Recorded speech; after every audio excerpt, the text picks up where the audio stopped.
everyone is here because we are all here, because our search for happiness in the world, that is, our search for happiness in objective experience, has to a greater or lesser extent failed us. None of us would be here if our search for happiness had been fulfilled by objective experience, by substances, relationships, activities, states of mind, etc. In fact, we are all here because, to a greater or lesser extent, our search for happiness in objective experience has failed. So we are here hoping to find happiness, hoping to find peace or fulfillment in another direction, a direction which we have yet to explore.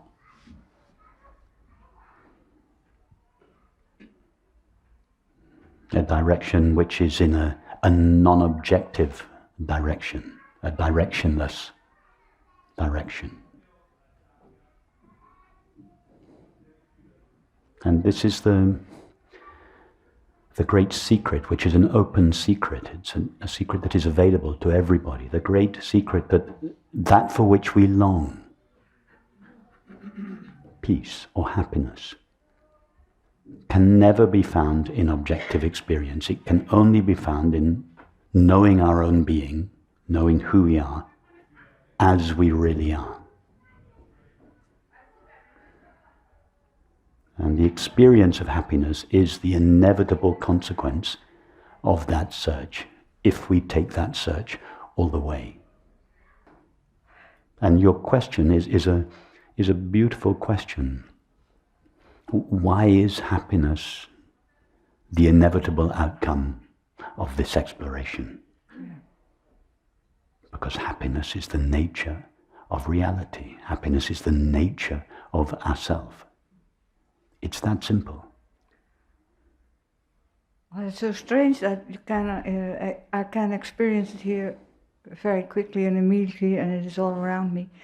But to make it a little more personal, I'm an old woman, but I've been falling in love recently very much, and then I had very much the experience that it comes from the outside, from this man I met. But I know underneath that it only outshined of myself, and that he was a mirror to me. But it is still difficult now to make this onderscheid. What is it? Distinction between what is this being falling in love and this. What I now experience is really only here in my heart, but now it falls together with somebody else. But so, do you experience the happiness inside of yourself or outside of yourself? Both. It's when you say, I understand experiencing happiness within yourself, but when you say you experience happiness outside of yourself, can you describe the experience of happiness that is outside of yourself? Not really, of course not. Okay, well, if you can't describe, or if you can't say something about the experience of happiness that takes place outside of yourself, then are you sure it's true when you say the happiness takes place partly within me and partly outside of me? Yeah. I know it is an illusion, but it's No, don't go so quickly. It's not an illusion. I'm not suggesting or implying that your happiness is an illusion. All I asked you was, does the experience of happiness take place inside you or outside you? Inside. Okay. Now, this happiness that you're feeling now, was it put in from the outside by this man? No, because when I first met him, I only saw light. Well, that may be the case, but the question was, did this man take a little packet of happiness which he possesses and place it inside of you. Was that your experience? Or did the happiness arise from within you? It arose from within me. Okay. And did you ever in your life experience happiness before meeting this man? Please say yes. Can you repeat?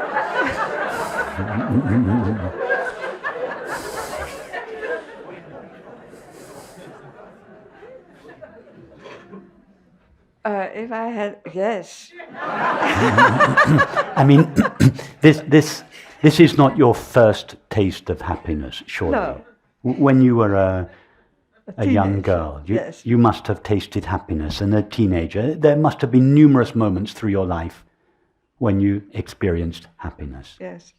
Okay, and each of them had a different cause or an apparent cause. When you were a 5-year-old girl, something happened in your life which triggered the experience of happiness. Yeah? And then whatever it was that triggered the experience of happiness vanished. And later on, a few days or weeks or years later, something else triggered the experience of happiness. Mm-hmm. Yeah? And you've had numerous moments in your life that were happy, and each one triggered by an apparently different cause. Yeah? Now, don't tell us about the different causes, but tell us about these moments of happiness. What was the difference between them? It's long ago. It was strong. Was there any difference between the experience of happiness when you were a 5-year-old girl, the experience of happiness when you were a 15-year-old teenager, the experience of happiness when you were 25 years old? In each of the moments of happiness, was the happiness itself the same experience or a different experience? I think it had the same root. No, that may be so, but it wasn't the question. The question was the actual experience of happiness always the same experience? Or did happiness once come in a chocolate-coloured flavour, and happiness come in a...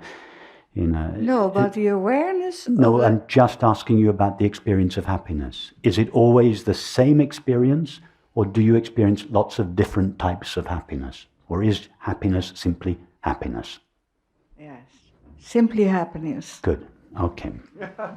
So, if you have experienced happiness, the happiness that you now feel that has been triggered by your new friend, if that happiness is the same experience that you experienced last year and 10 years ago and 20 years ago and 40 years ago, then this happiness cannot be caused by your friend. No, that's true. No, that's true. That's very important for you to understand, because if you don't understand that, in a couple of years' time, your friend will disappoint you. If you want this new relationship to be a loving and lasting relationship, you have to withdraw your projection from him right at the beginning. Mm-hmm. He is not the cause of your happiness.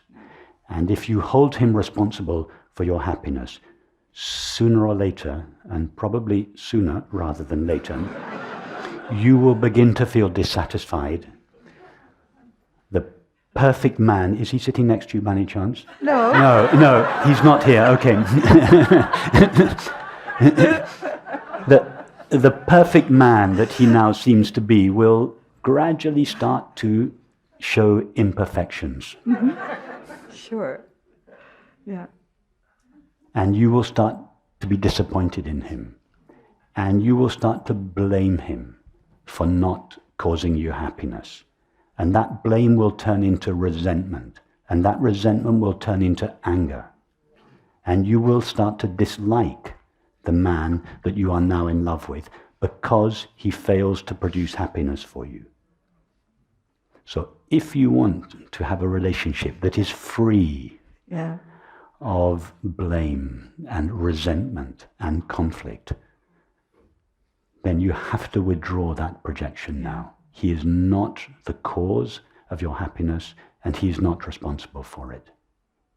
The happiness that you are experiencing, something about the meeting with this man has caused your thoughts and feelings, that the tension of your seeking all these years, your tension has relaxed. And as a result of that relaxation, the nature of yourself, which is pure happiness, is now shining in your experience. It was always there, but it was buried by this tension that you felt, this longing for friendship, this longing for relationship. And that longing caused you to lose touch with your innate happiness. Now that tension has been relieved through the meeting of this friend. And as that tension subsides, the happiness which is your nature is shining through. That's beautiful. But don't allow your friend to be a cause of your happiness. He's not responsible for your happiness. And that is the secret of a truly loving and intimate relationship. That will give your relationship the best possible chance of developing into a truly loving, intimate relationship. Well, thank you very much. This is a very great help. But I'm 75, and I was so amazed that this happened in my life. And it's a great a gift.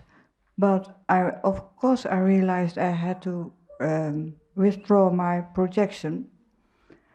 But there was also an awareness of that something in me hasn't changed from this little girl and all my life, that it's still the same, exactly the same. Yes. If I were to ask you,